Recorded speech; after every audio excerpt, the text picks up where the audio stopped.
चलिए आइए देखिए क्लास 12 स्टूडेंट्स, इस वीडियो में देखेंगे एक्सरसाइज 4.5 के बाकी कुछ क्वेश्चंस। पिछले लेक्चर में N20 में लास्ट पार्ट छोड़ दिया गया था, इसलिए चूंकि यहाँ तक दिखाया गया था if A is a matrix prove that this condition holds, ये हमारा हो गया था। Hence find A inverse, A inverse निकाला है, एक कंडीशन लास्ट बचा है, हेंस फाइंड A इनवर्स।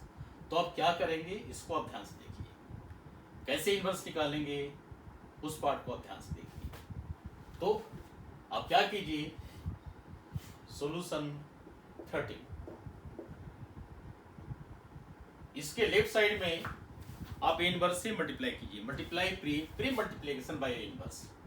तो A inverse A square minus 5a plus 7i is equal to 0। A inverse निकाल मल्टीप्लाई कर दिया, राइट। अब अंदर आएगा क्या होगा, ए इनवर्स ए स्क्वायर यानी ए कर सकते हैं आप, minus A inverse 5a plus A inverse 7i is equal to 0। अब देखिए ए इनवर्स ए कितना होता है, यूनिट मैट्रिक्स होता है, तो अब इसको कर दिए यूनिट मैट्रिक्स यानी आई ए माइनस 5 को इधर लीजिए 5 A inverse A plus 7i A inverse, तो बन जाएगा 7a inverse is equal to 0। Clear. अब आइए कितना हुआ, ये हो गया simple A matrix. A inverse A कितना हुआ, आई हुआ, तो 5i हो गया plus 7a inverse is equal to 0। आपको इनवर्स दिखाई पड़ रहा है तो कर दीजिए, therefore 7a inverse is equal to 5i minus a, 7 से डिवाइड कर दीजिए, so a inverse is equal to 1/7 5i minus a। अब आप लिख दीजिए क्या करना है, 1/7 5i का मतलब क्या हुआ कि 5i से आपको 1/7 5i यूनिट मैट्रिक्स 1 0 0 1 माइनस ए मैट्रिक्स जो है 3 1 3 1 माइनस 1 2, ये कर लीजिए। फिर आप इसको कैलकुलेट कर लीजिए, तो 1/7 5 अंदर जाएगा तो 5 0 0 5, फिर आपका माइनस अंदर होगा 3 1 माइनस 1 2, कैलकुलेट करेंगे तो कितना बचेगा 5 minus 3, this is 1/7 5 minus 3 2 0 minus 1 minus 1 0 plus 1 तो प्लस 1 हो गया, 5 माइनस 2 तो 3 हो गया। ध्यान रखिए 5 minus 3 2 0 minus 1 minus 1 0 minus 1 minus minus plus हो गया, 5 माइनस 2 ये होगा 3। ये हमारा इनवर्स आ गया। So inverse is equal to 1/7 2i। Question 13 है 4.5 का 13 4.5 30 यस। तो आप देखिए यहां से, यस सही है, 1/7 2 माइनस 1 1 3 बिल्कुल सही आंसर है। ये हमारा ए इनवर्स निकल गया, जो टेक्निक डेवलप किया गया इनवर्स के लिए, बस ये ध्यान रखिए, this is very important technique. दोनों साइड ए इनवर्स से मल्टीप्लाई किया, कैलकुलेट किया, रिजल्ट आ गया। ठीक है, ये 13 का रिमेनिंग पार्ट है। 13 के फर्स्ट पार्ट को पहले लेसन में यानी 20 लेक्चर में बताया गया था। अब चलिए हम क्वेश्चन 14 को देखते हैं।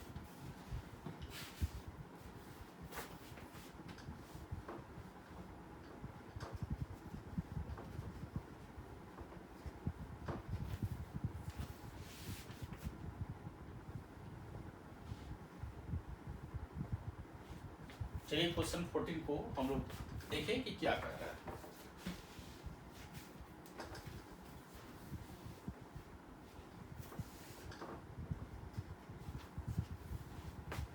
इसमें कह रहा है for the matrix A find the number A and B such that this condition holds. तो आप इसको सॉल्व कर लीजिए, यानी एलएचएस ले लीजिए, चाहे सिंस ए स्क्वायर कर लीजिए, ए स्क्वायर जस्ट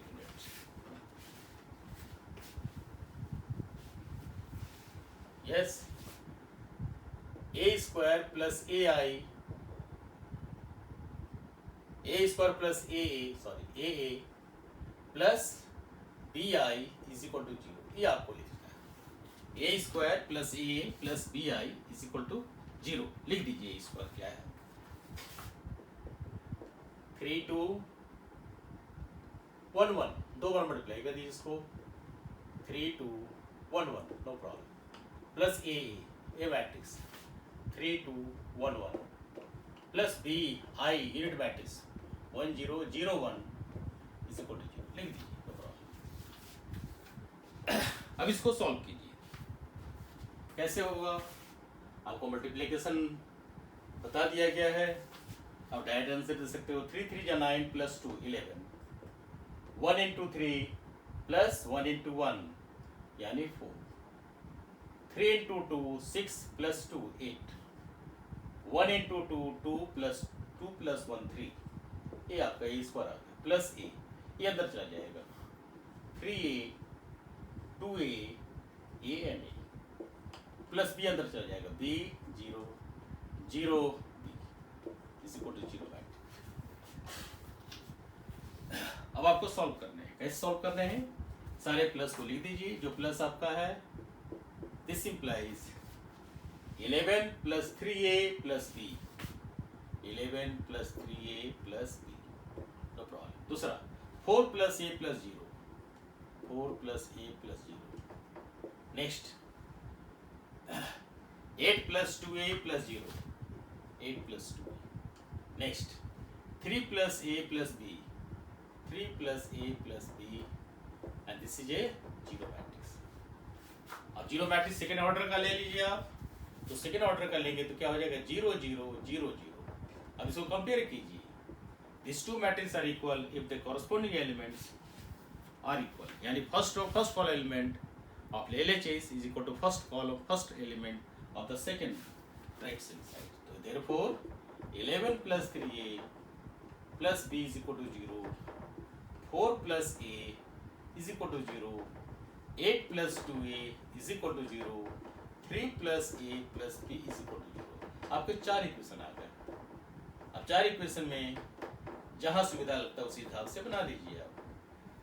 तो हमको लग रहा है एक की जगह कितना आया, यहाँ से एक की जगह आएगा -4। अब इसको 4 तो बैठा दीजिए, आपको ज़्यादा लफड़ा नहीं करना है।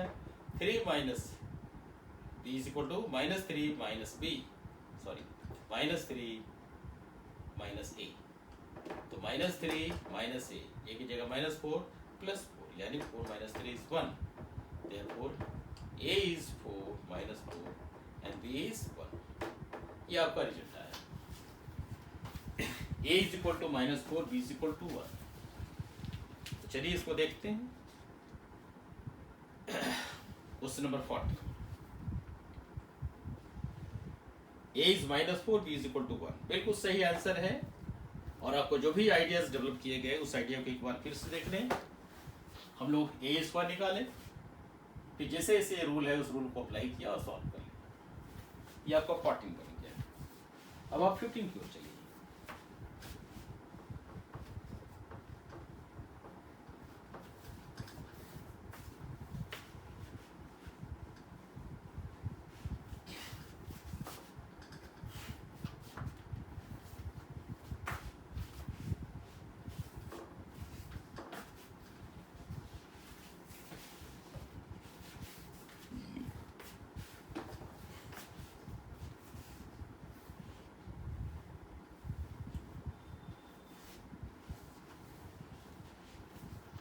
चलिए क्वेश्चन नंबर 17 देखते हैं। Let A non singular square matrix of order 3/3, then adjoint A is equal to, adjoint A क्या होगा आप देख लीजिए। तो आप देखिए 17 का मल्टीपल चॉइस क्वेश्चन है, आप देख लीजिए। आप जानते हैं if A is a square matrix of order n, then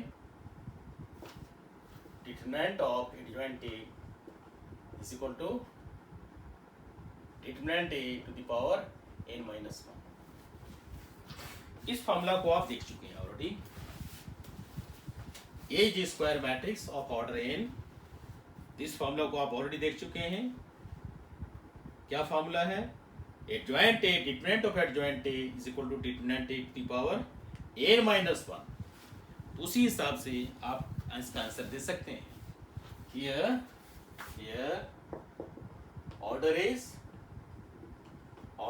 n is equal to what? Square matrix order 3/3 आ गया। therefore adjoint A is equal to determinant A to the power 3 minus 1, that is A to the power 2। अब देखिए कौन सा answer है? B answer है। therefore correct option is B, A B answer हो गया। अब चलिए नेक्स्ट क्वेश्चन को देखते हैं। हमेशा इसी तरह से फॉलो कीजिए, तरीका को फॉलो कीजिए, फॉर्मूला लिखिए, फॉर्मूला लिख करके तब काम आगे बढ़ाइए। क्वेश्चन 18 को देखिए अब क्या कर रहा है। बिल्कुल हम लेसन बना रहे हैं, बिल्कुल लाइव क्लास जैसे होते हैं, क्लासरूम टीचिंग जैसे होता है उसी हिसाब से। गलती कर रहे हैं छोड़ दे रहे हैं, आपको करेक्शन का टेक्निक बताते चले जा रहे हैं। क्योंकि सीखना है, हम यहाँ पर आपको अपना एक्सपर्टीज देना चाहते हैं, जो सीखे हैं इतने वर्षों में वो आपसे शेयर करना चाहते हैं। कैसे सवाल बनाए जाते हैं, गलतियाँ कहाँ कहाँ होती है, कैसे होती है।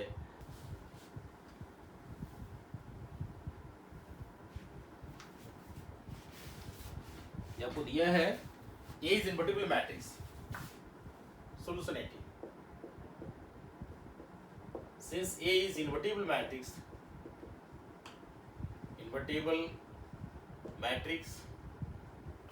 of order